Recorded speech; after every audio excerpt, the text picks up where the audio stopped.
Good afternoon, everyone. Thank you all for being here today. Thank you for joining us. This will be our second event in our spring 2024 Emmy Shaping the World Speaker Series. We are proud to have with us today one of our Emmy young alums, Caitlin Leksana. She's going to be joining us, sharing with us a little bit about her journey, successes, challenges, what she did after graduating from the Woodruff School. I would like to welcome everyone in person and also everyone that's joining us online today. And I want to give a few housekeeping announcements. If you haven't already, be sure to sign in using the QR code that's located by my colleague here, Eden. And there are also some in the back. We want to make sure we're tracking who actually joined us today and be sure that we can invite you all to our future events.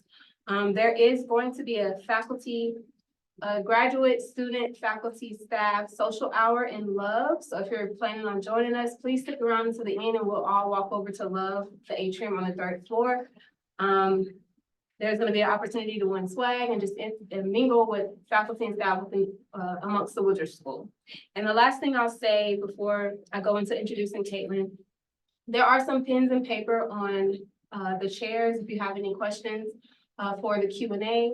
My colleague Eden will be helping to moderate, and we'll also take Q&A from our guests that are joining us online. So if you have a question, a comment, feel free to use the Q&A feature on the Zoom, and also you can add a comment in the chat if you would like. So without further ado, I'll go ahead and I'll introduce Caitlin. So Caitlin actually is the co-founder and CEO of FaceShift, a venture-backed early-stage fintech startup revolutionizing B2B invoicing and payments.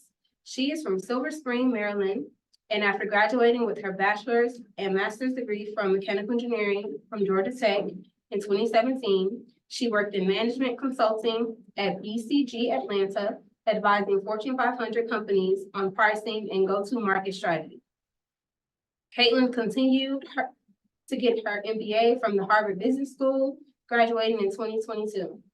After graduating from Harvard, she founded a startup and raised $1 million in from venture capital investors, which she'll share a little bit about with us today.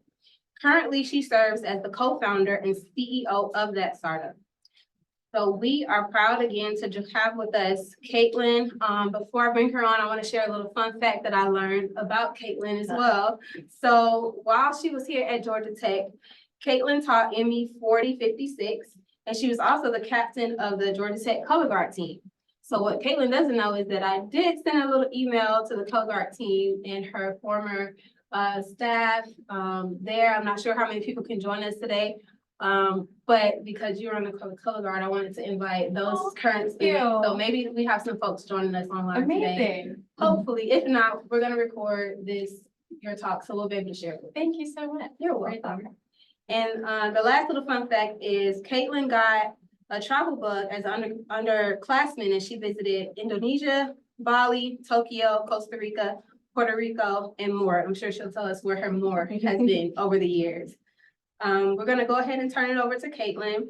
Her talk today is entitled How to Start a Company, Lessons Learned from a Mechanical Engineer turned Startup Founder who raised over $1 million in venture capital funding. Thank you so much. It looks like there is someone who put a chat in here. I don't know if we can check that. I'll check it. No, it was me. Okay. Just want to make sure everyone could hear and everything. Awesome. All right. Go. Amazing. Well, thank you so much. Thank you to the department for having me. Thank you, Courtney, and everyone else who helped to organize this. It is so amazing to be back on campus. So good to be back in Atlanta, and so good to be able to spend an hour of time with you all. It's good to have you guys in person. Also, anyone joining virtually, thank you so much. It's good to have you. All right, so my goal for this time that we have together just simply is to teach you a few lessons that I've learned over the past few years that I wish I knew when I was back in undergrad or just generally when I was back at Tech.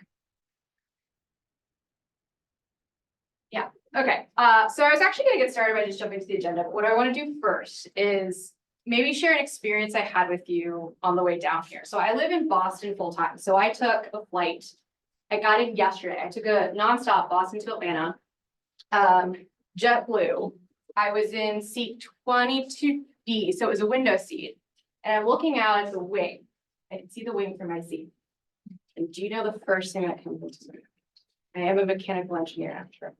The first thing I thought it was there's a pressure gradient across the wing, and that pressure gradient creates an upward force, and that upward force is what keeps the plane, this container of metal and plastic and 200 people floating through the sky. And how insanely cool is that?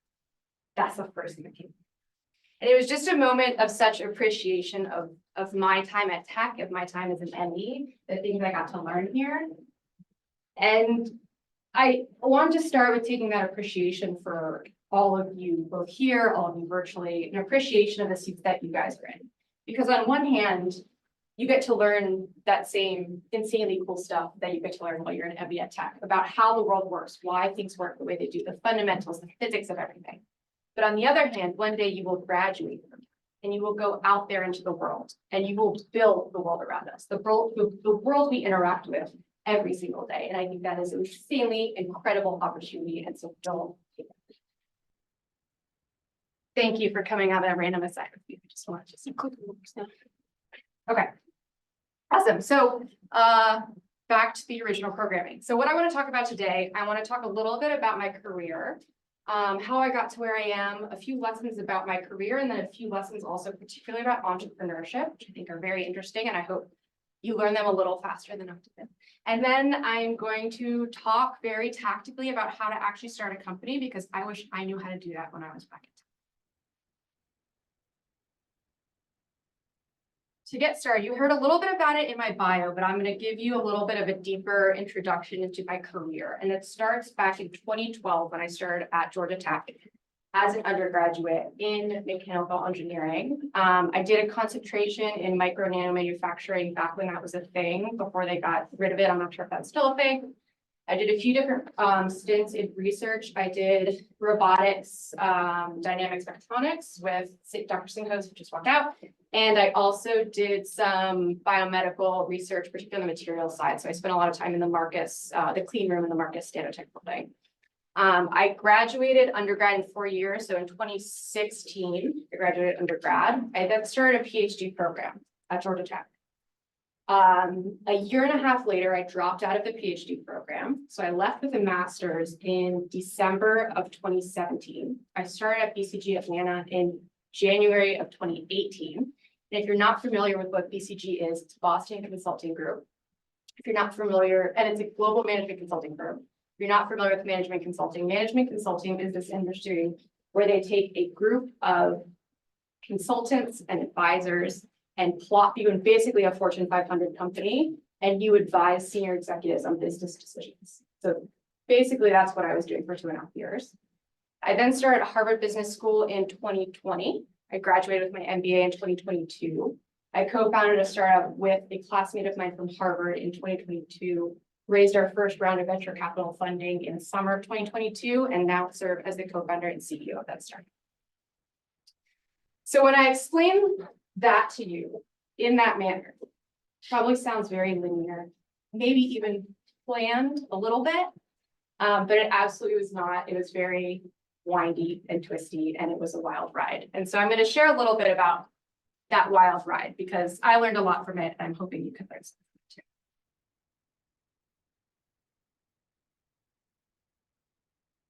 Okay. So I'm going to start it with where things really started to get a little wobbly, which was the very, very beginning, my first semester at Georgia Tech, my freshman year. So this was back in 2012. I'm from out of state. I grew up in Maryland, so I come from out of state. It's my first time in Atlanta.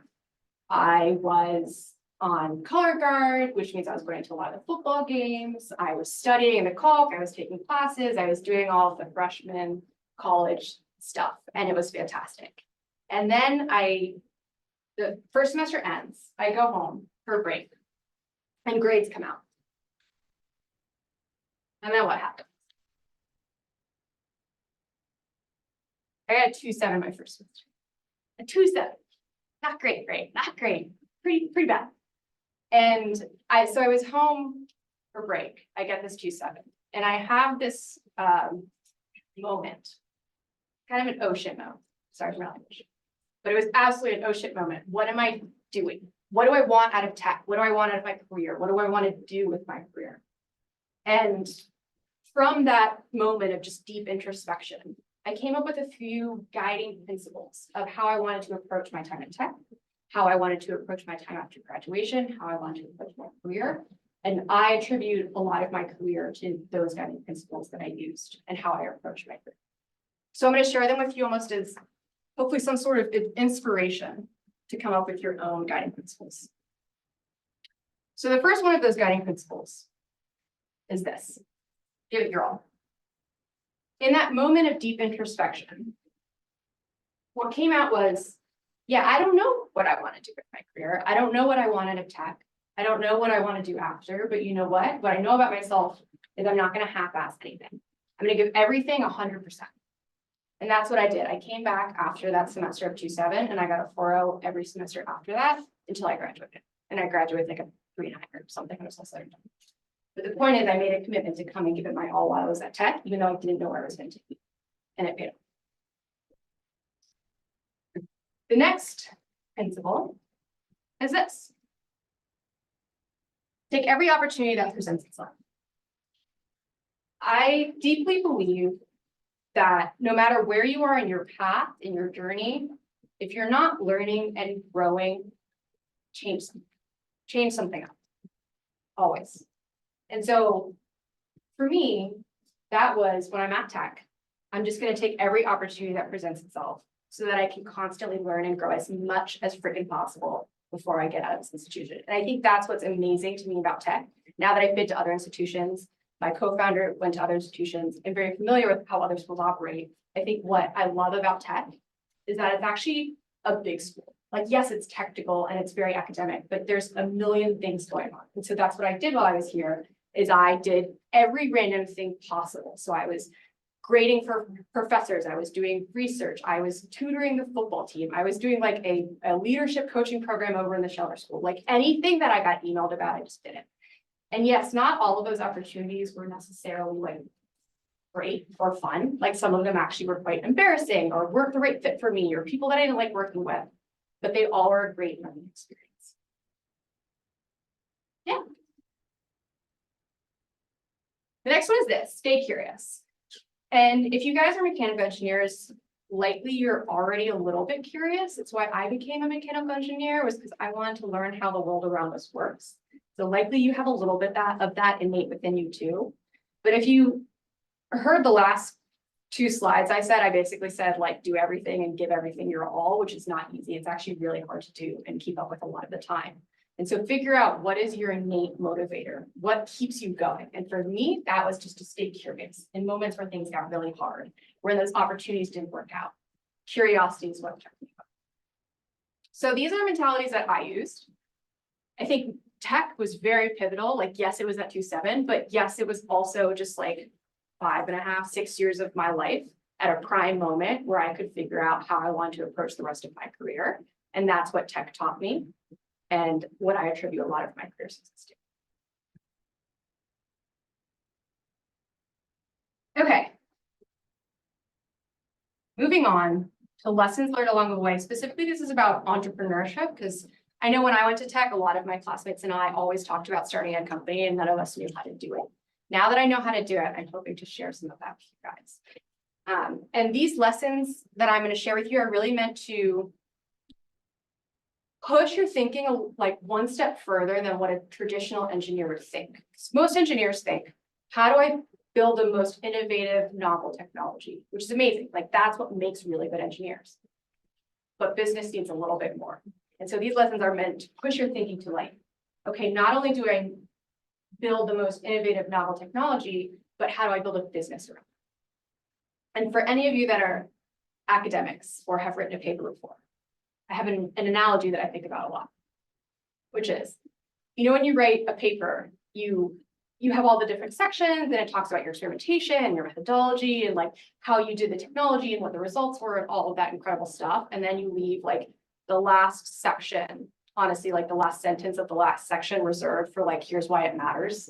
Like, here's the impact of like this incredible technology I've been telling you about for the entire paper. Entrepreneurship is flipping that ratio. It's saying, let's take the first 2 sentences of a paper and tell you about the technology, what I found, what I built, here's the amazing thing. And then it uses the rest of the paper to be like, here's the impact. Here's why this matters to the world. Here's why you should care about it. That is, at least in business, so much more important than just the technology. So that's what these lessons are meant to do, is invert kind of that ratio for you. And so I have 3 lessons, and they're going to be in story form because this is just the way that my mind works. And the first story starts here. Is the Inventor Prize still a thing? Yeah. So this story starts back in 2012, my freshman year. And I'm pretty sure this was maybe the first year the Inventor Prize was a thing. Like it was very unstructured. Like I don't even think they knew what the Inventor Prize was meant to be. And so I think what happened, now that I look back on it, I'm pretty sure they just blasted the entire undergraduate community with an email that was like, we're doing this thing called the Inventor Prize. Like, here's an application. You should like sign up with your idea. And because I came up with that mentality that I was going to take every opportunity that presents itself, I see this email and I'm like, absolutely, I just might as well sign up. So first thing I did was, okay, I have to come up with an idea. And so I came up with this like crazy, ridiculous idea. It was like so weird. It was, I don't even know what I was thinking, but it was like an X-ray device that can help you find people in a burning building and help firefighters. It was something along those lines. And so it was a Google form that you have to fill out to apply. And so I fill out the Google form with that idea. And I'm like, I'm doing all the things, I'm taking every opportunity.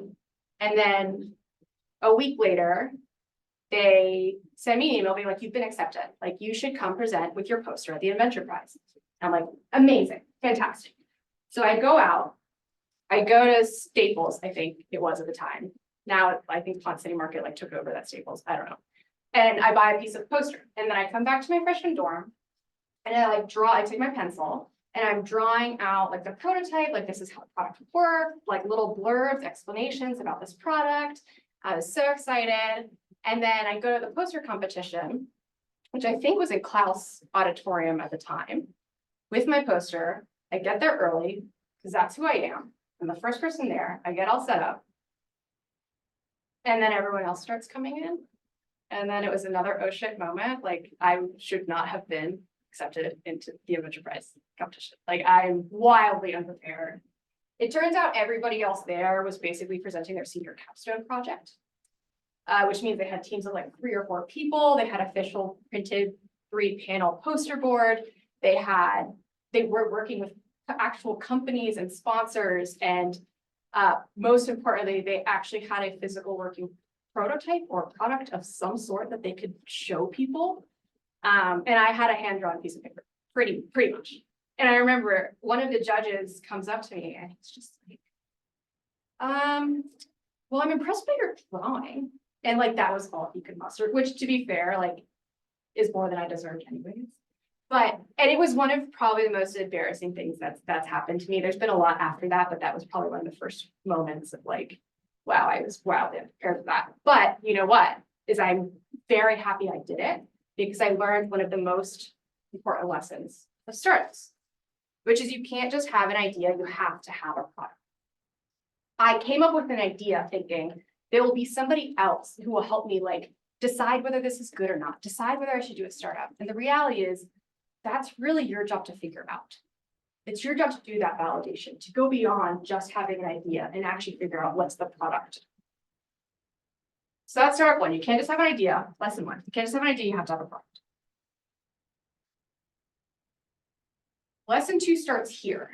If you're not familiar, this is the NSF I-Corps program. I don't know if it's still around, but it's an NSF incubator program that is geared towards graduate students to help graduate students take their graduate research out of lab and start a company around it, which is perfect for me. I was so excited that I found this because when I started the PhD program, my research was in water desalination.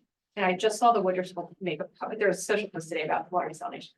Water desalination is essentially if you take ocean water or salty water and you remove the salt ions, you can create fresh drinking water, which is really important at this point in time because a lot of our natural water aquifers are getting depleted. So in my mind, I'm like, this is incredible. I have to do a startup. I have to. This is incredible technology. It's going to impact the rest of the world. This is amazing. And so I found this being like, well, perfect. I'm going to go to these experts at this incubator program. I'm going to basically tell them about the technology and they'll tell me whether this is a good idea. Like they'll tell me whether I should start a company around this or not. And so it's a 10-week program. I get in, I start, I go to them, and that's basically what I did. I told them about the technology. I was like, here's the technology, here's what it could do. What do you guys think? Like, should I start a company? Like, is this a good idea for a startup? Like, help me out here. You guys are the experts. And then, of course, another oh shit moment happens where they look at me and they're just like, Caitlin, that's the whole point of this program is you're supposed to figure that out. That's those 10 weeks. Is that's your job to figure out whether this is a good idea, whether you should start a startup. And it turns out this was 10 weeks of customer research. And that was the first time I heard the word customer research. And it is one of the most important things in startups, customer research. This was 10 weeks where they said, call at least 100 people and figure out what is your value to those people. What is it that you're offering? And is that going to be valuable to them to a point where they will give you their money for it? And if the answer is no, then you probably shouldn't start a startup. Figure out what your value to that person is so that they buy it. What happened is I probably got through like 40 calls with like water treatment plants, and they were all like, I get that you have a new technology, but like, is it cheaper than what I currently use? Like, we use this filtration system. Like, what's your value prop here? And so I realized it probably wasn't. I didn't know the answer to that, really. I didn't know the answer. And so that was the second lesson. You can't just have a product either. You have to have a customer. You have to have someone who will buy your thing. So figure that out. Do your customer research. Startup lesson number 3. So this is a company called Dine for Atlanta. This was during my time at BCG. So I was working full-time as a consultant. And I was like, I need to do something else. I got to start a company. So I start this nonprofit. And the thesis of this nonprofit was that I care a lot about philanthropy. I want to have an impact on the world. And I know that nonprofits is a really good way to do that. But I've never donated to a nonprofit because to me, the barrier to donate to a nonprofit is too high. You have to figure out which nonprofit to donate to. You have to go to their website. You have to get your credit card out. You have to figure out how much to donate. You have to actually do it. That barrier as a consumer, as a donor, was too high. And so I had this thesis, how do you reduce the barrier so more people would donate to nonprofits? And the thesis was, how do you take an activity that people do on a regular basis and use that as a mechanism with which they can then donate to a nonprofit? What's something people do all the time? They go to nice dinners. And so the idea was, let's take the activity of going to a dinner, jack up the price, say 25%, take that extra margin, and then donate that to nonprofit. And I was like, well, it's a great idea. Let's figure out if I have a customer. So I talked to a lot of people at BCG, other people that I know would want to donate and just haven't, and see if there was some interest. If they also thought the barrier was too high, but they were still interested in donating and maybe paying a little bit more for a dinner to do it. And confirm that there were people that were interested in this. This attracted a lot of people. And so I was like, okay, now I have to have a product. I got to build a thing. And so I figured out what restaurants we were going to work with. I figured out what nonprofits we were going to work with.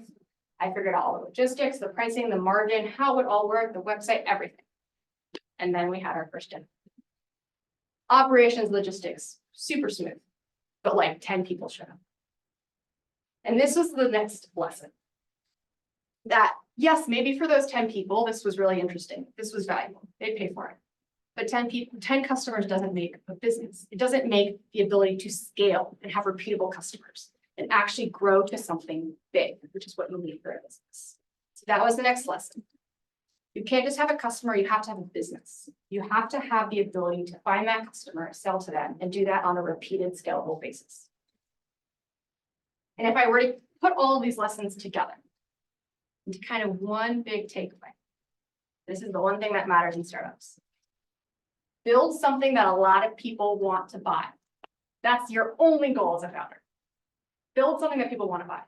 Because the reality is, startups are about building a business, and businesses are about making money. And I know as an engineer that feels a little harsh, but it's the reality. Businesses are, your goal is to make money and figure out the customer. Customer first, product second. So those are huge learnings for me. And I hope that you can take some of that and learn a little bit quicker how to build a business. And the secret to build a business is actually this equation. How many people will buy your product for how much money? And care a little bit about how much it costs to either build your product or serve them your service.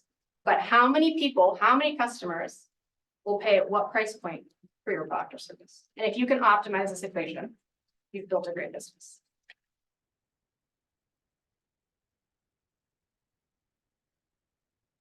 All right, now to get technical. How to start a company. Okay. So I'm going to caveat here that there is no one way to start a company. There's no right or wrong way to start a company. Everybody does it differently. And I think that's what frustrated me so much while I was at tech, was I knew I wanted to do a startup. And what tech does really good at teaching you is like, the model I'd use was, okay, find the information you need in a textbook, read the textbook, learn the information, and go to a test and show that you've learned the information. And that was the model. That was what I was doing at tech. But I was like, where's the textbook for startups? Like, where's my instruction manual? Like, where can I figure out how to do the things and then go out and do it? And now I realize there is no textbook or instruction manual because there's no one way to do it. There's no right answer, unlike in engineering. Everybody does it a little bit differently. So I will caveat by saying this that I'm going to share with you is the way that I built our company and the way that I would do it. It's not the way that everybody does it. You can do it totally different.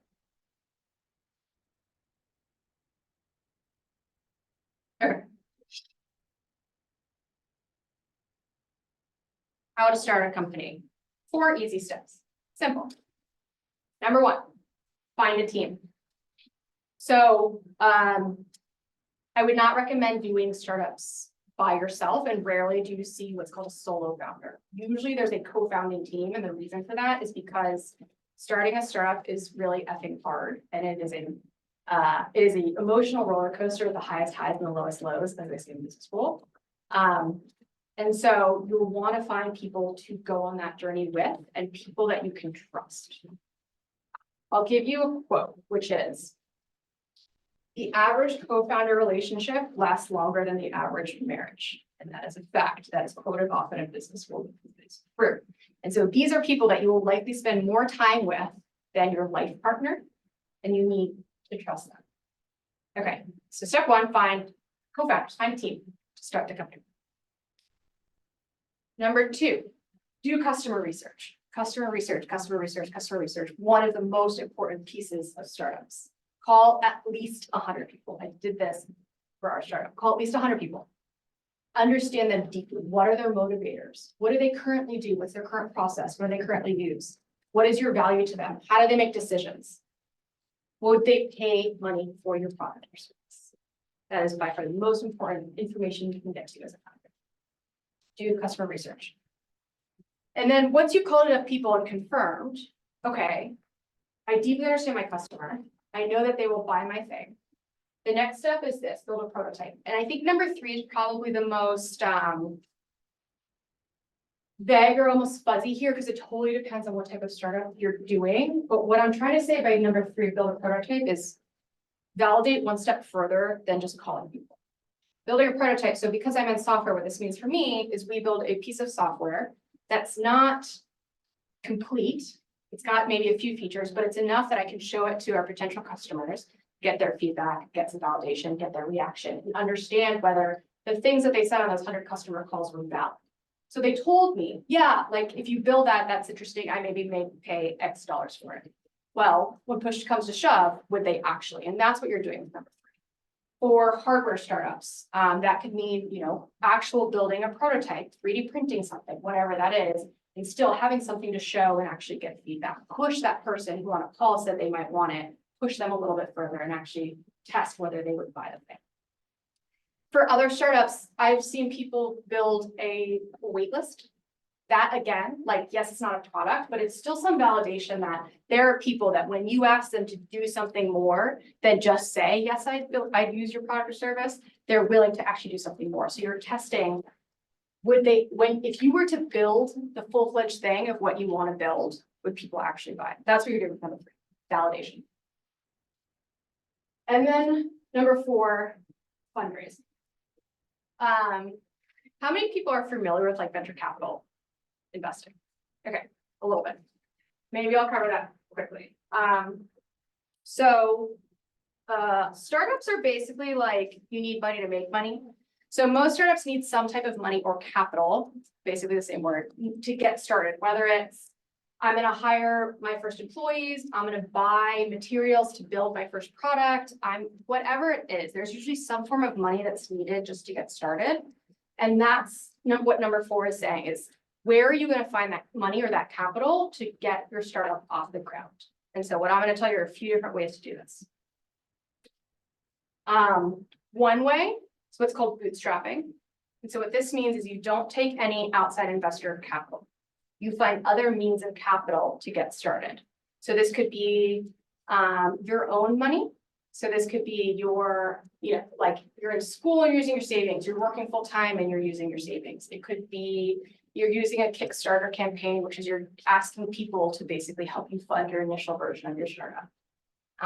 But basically any form of getting capital that doesn't mean you're taking it from outside investors. And there's a lot of very successful startups that have done this. An example, I have a friend in Boston who's the founder of a company called Recon, REEKON. They make smart digital tools, and they used a Kickstarter campaign to fund their first product development and get it to market, and now have successful revenue or successful startup. Another startup based here in Atlanta called Mailchimp. It's a software startup, also bootstrapped, so they never took outside investor capital, and they just sold to Intuit for $12 billion, billion with a B. So very successful way to go about it if that's what fits your founder path. Again, there's so many different ways to do it.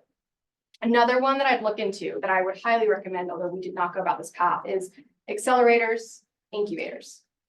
Maybe government grants that's commonly used, like SBIR grants are commonly used if you're doing something hardware, hard tech related. But accelerators and incubators, talked a little bit about the NSF one, are basically like little, well, they're not little, but like courses, I'd say maybe that you could go through, and you go through it with a cohort of other startups. And what they offer are resources, networks, advisors, experts, other startups that are basically the same stage as you, that likely have the same questions, the same needs. So for a lot of people, it's a really good way to just get off the ground. They also a lot of times do offer funding as well. So accelerators and incubators, highly recommend looking into them. Government grants. And then lastly is venture capital investing, VC investing, which I'm going to dive into because it's probably one of the most commonly used and least understood. And I'm going to explain some of the math behind it, because I think the more you understand the math and the incentives, the better you can navigate the ecosystem. Okay. So venture capitalists. So venture capitalists are a type of investor that invests specifically in startups.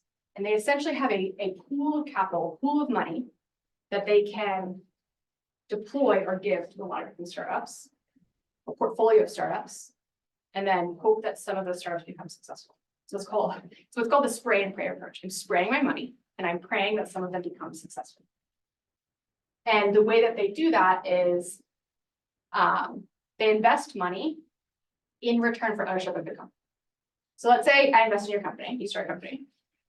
I invest in $1 million in your company. So you now have $1 million to use to build a company. I now have a certain portion of ownership. So I own a certain portion of your company, which means I own a portion of how valuable it is.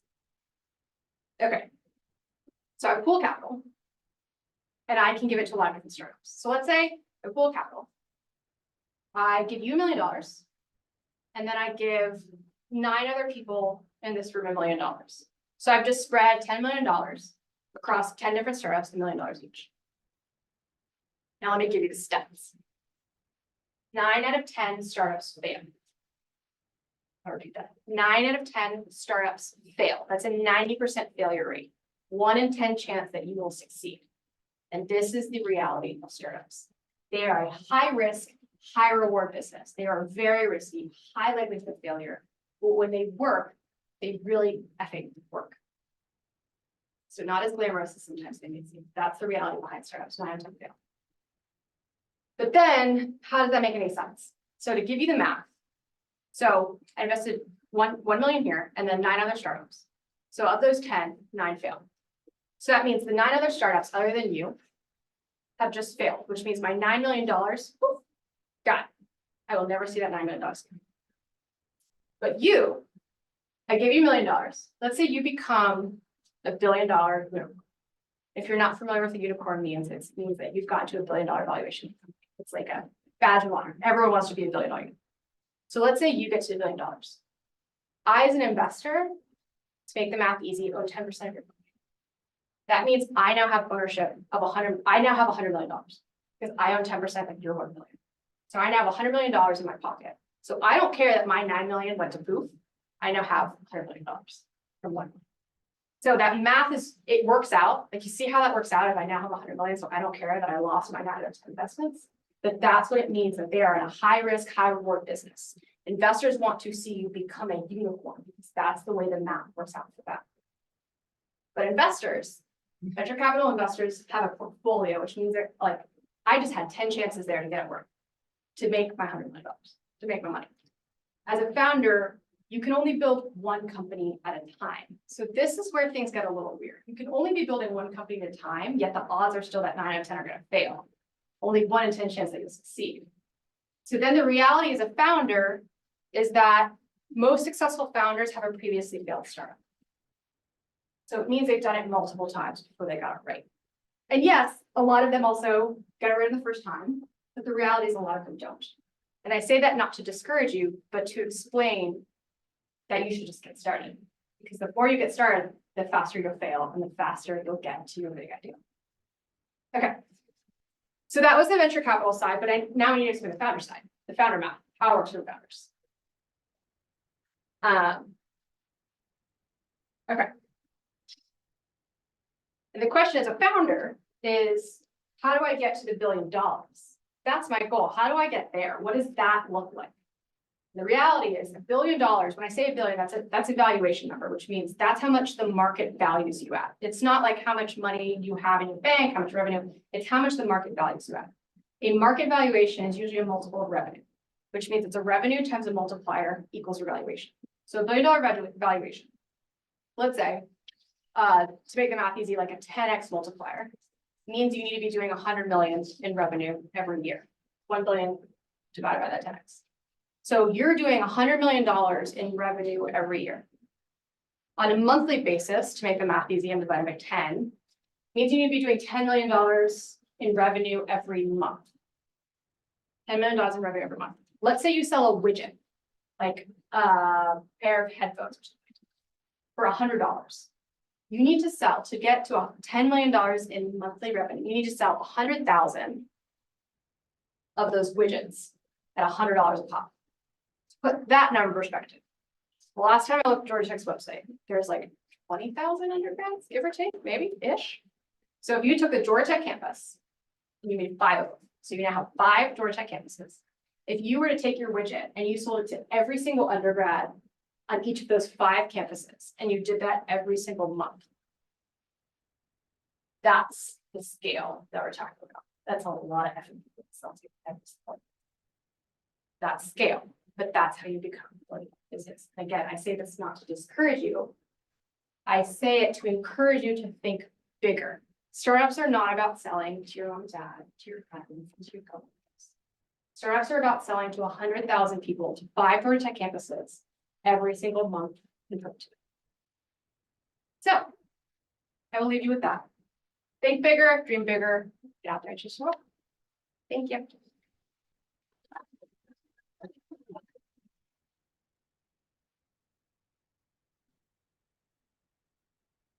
Not to put any pressure on anyone, but think bigger. That's what she's saying. We're gonna go ahead and take questions. Great talk, and I think the journey from 2.7 to starting a company, it's a very big journey. I'll just say this and then I'll ask the question. I did read your bio when you submitted for Young Alumni Council, and that was a very touching story what you wrote in that. What changed and then your PhD program, thinking about doing something else. I think it's not a failure, it's like thinking about what you can do, and you're very self-aware. So it's an amazing skill set. So coming back to the question, I think starting a company, the biggest thing is not just an idea, it's to having somebody else believe in the idea, which gives you a first break, whether it's a VC, whether it's a person who gives you first million. I've heard several companies, which took somebody, 200 tries to get the first money. So do you want to talk about your journey of getting the first, investor coming and saying, I believe in this and I'm gonna give you this runway? Yeah, it's a good question. And I've seen that go a couple different ways too, but I'll explain my experience, which, I think the lesson I've learned from that is, it's actually a quote, which is, if you ask for money, you'll get advice. If you ask for advice, you'll get money.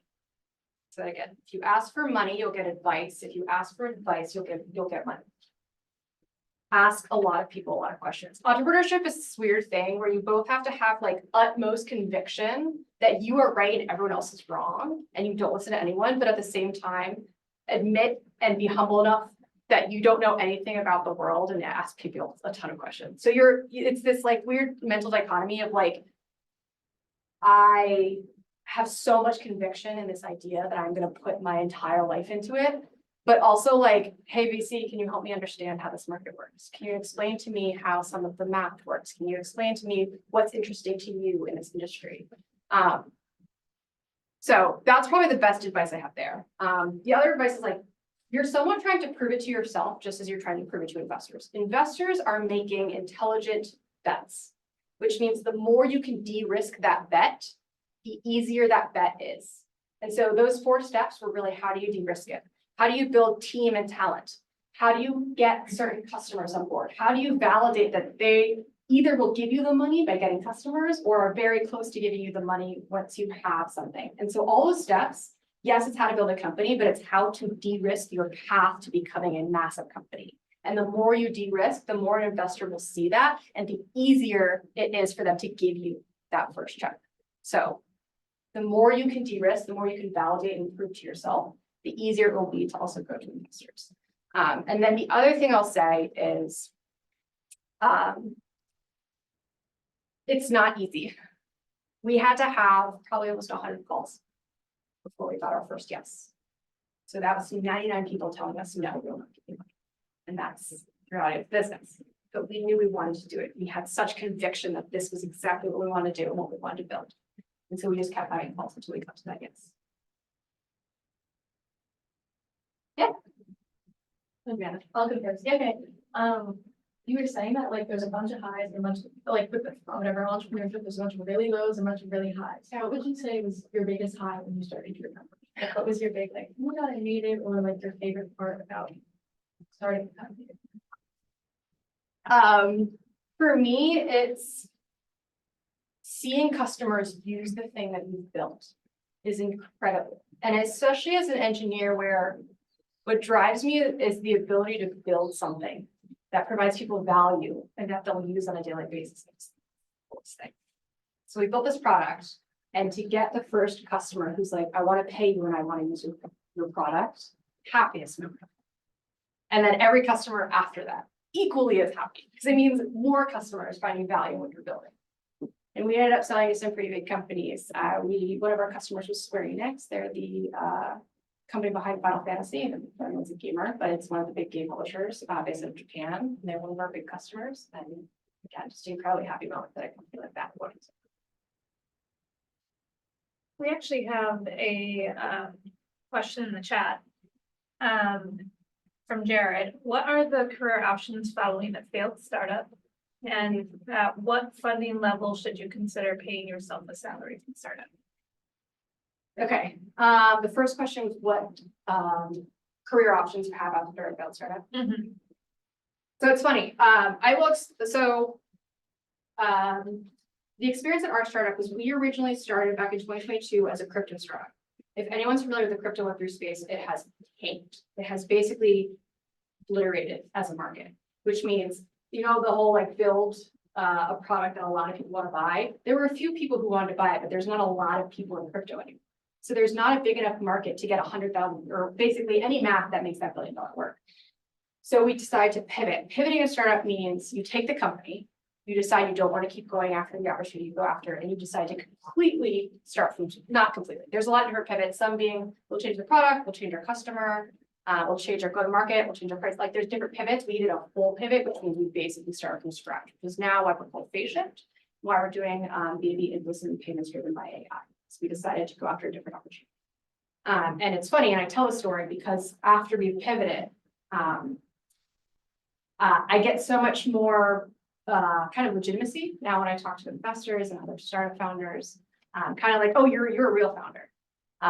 And so I think there was this misconception that I had, and probably a lot of people that are engineers and are used to kind of more traditional definition of success and failure, is that a failed startup means that you are almost less desirable, or that you now have a badge saying that you failed, and so you're less interesting to an investor. The reality is, if you have a failed startup, you're actually more attractive to an investor, because it means they know that you have a lot of experience. You've done this before. You know what went wrong.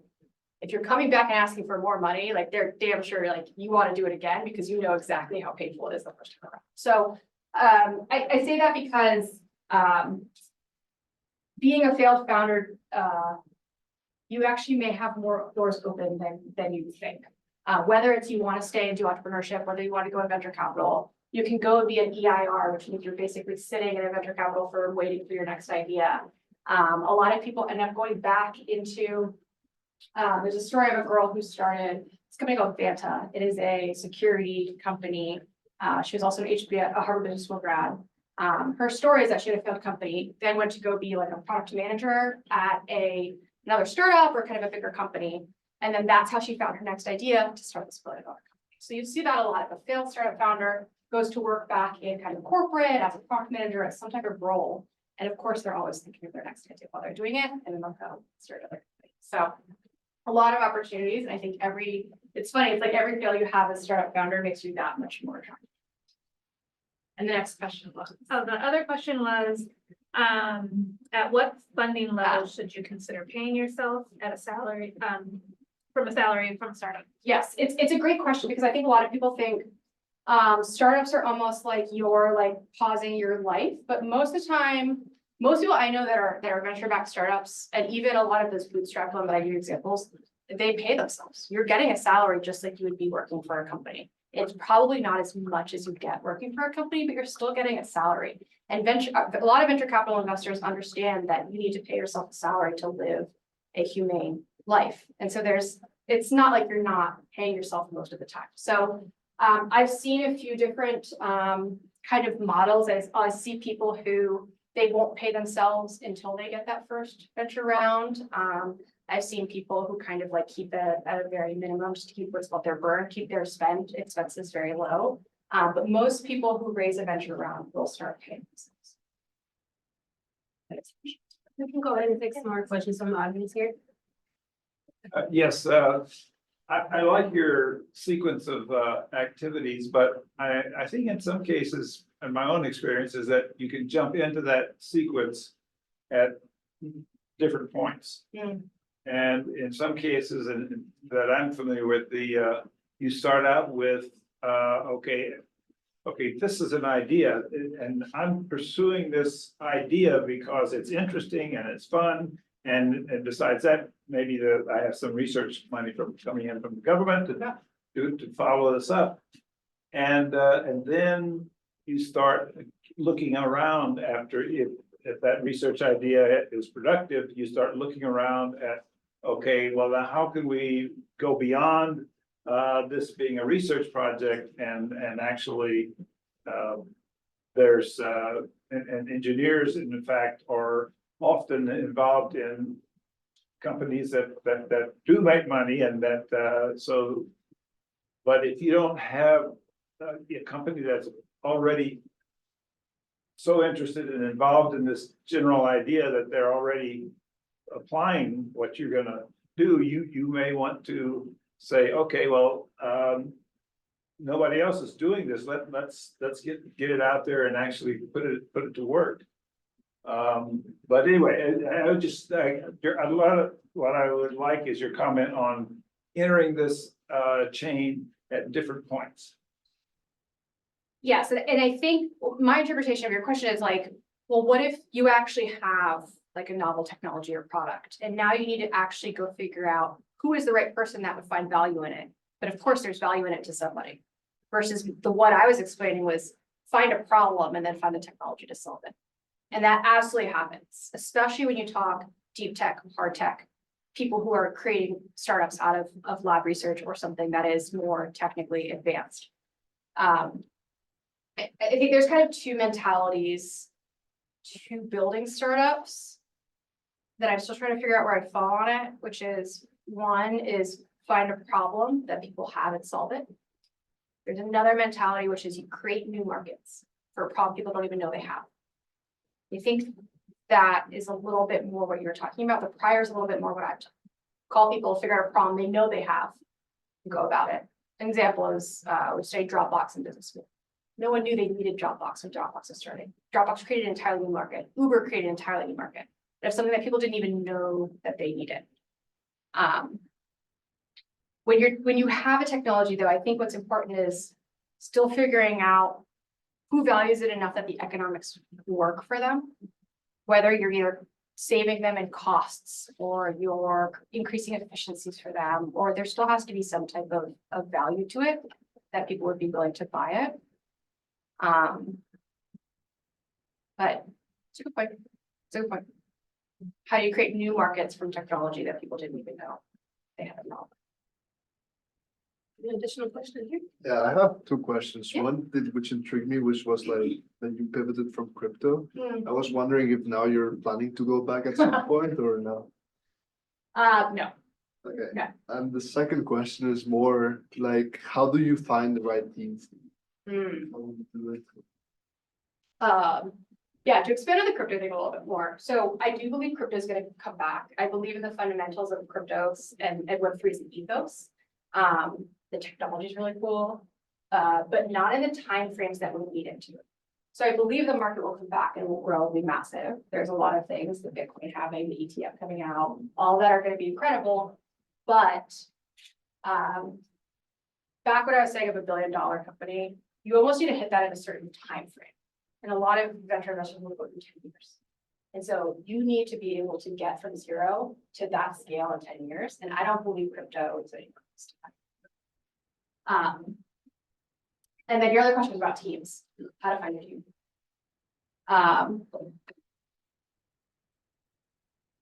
Yeah, we had a whole class on this in business school. There's a lot of different, there's a lot of, I think, differing theories on this. I'll give you a few. One is, part of being a founder is being very aware of what you're good at and what you're not good at. Which means find what you're not good at, and find people that are good at that to balance out your skill set. That's a pretty common. I will say, because of the whole quote about it lasting longer than your average marriage, for me, it meant I need to find somebody that I trusted deeply, that I respected deeply, that respected me, and that I knew I could go through the trenches with, and that was just as committed as me. Because that's what you find a lot of times is you'll find co-founder teams that end up breaking up. And that is one of the major reasons that most startups fails, because the co-founder relationship actually ends up falling apart. So for me, it was like, I need this person to have just as much conviction. They're just as committed to startups as I am. And that we have such mutual respect that we will push each other on what we think is right. So that was my personal way of going about it. There's a few different ways. There's also a lot of things out there that are like co-founder dating things where they'll try to like mix and match you. If you need a technical co-founder, if a technical co-founder needs a business co-founder, like there are resources out there. I found mine through business school, so that's how we ended up meeting and getting to know each other pretty well. Which meant we had a prior relationship before doing a startup, which helped us build that mutual trust before we started to get into it. Yes. So let me follow up. I had a question like that. If you had a choice, what do you prefer, expertise or $1 million? $1 million. What I've learned in startups is that you will figure out everything that you need to figure out. There is nothing better than like doing it yourself and figuring out as you go. At least that's what I'm also in startup, so I don't have like something that is necessarily like needs a certain technology knowledge or something like that. We follow up, like, for example, you have a product. My son is a startup now. He has a product.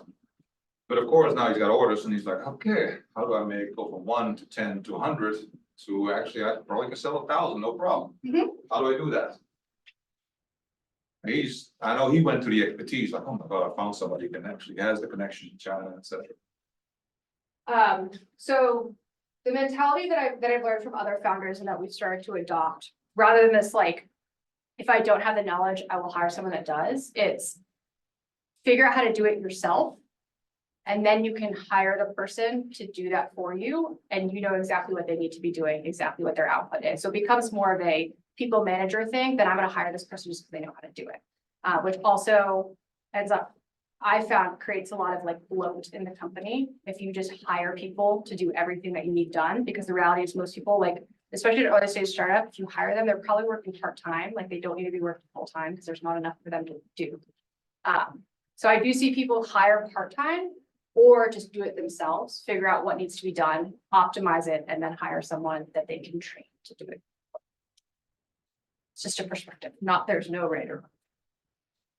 Let's go ahead and give Caitlin another round of applause. Something for you. Thank you so Thank much. you so much. Appreciate it. Nicely done. Thank you. Thanks for having me. Sure. So if you have additional comments, questions that you'd like to ask Caitlin, or just if you want to engage with her a little bit further, we're going to be heading over to the Love Atrium on the 3rd floor for the graduate student, faculty, and staff social hour. So you can feel free to join us over there as we get ready to walk over. I just want to say thank you again, Caitlin, for joining us today. We appreciate it. I'm looking forward to getting to know you even further, serving on your alumni council and all the great things that you're going to be doing with the council as well. You're welcome. So my last announcement is for everyone to go ahead and save the date. There's some flyers in the back. If you are not aware, this series is ongoing for the spring semester. We're not gonna have someone next week, but we will be back on February 15th, same place, not the same time. We're gonna be here at 2:30 with Mayela Page. She's gonna be doing a talk on her journey from industry, actually. She's gonna be talking about her journey going into industry. So feel free to join us February 15th at 2:30. If you attended today, you will get an invitation for that talk. So thank you guys again. I appreciate it. And feel free to join us in the Love Building, okay? Thank you again to our attendees who joined us online. You know, take a quick picture.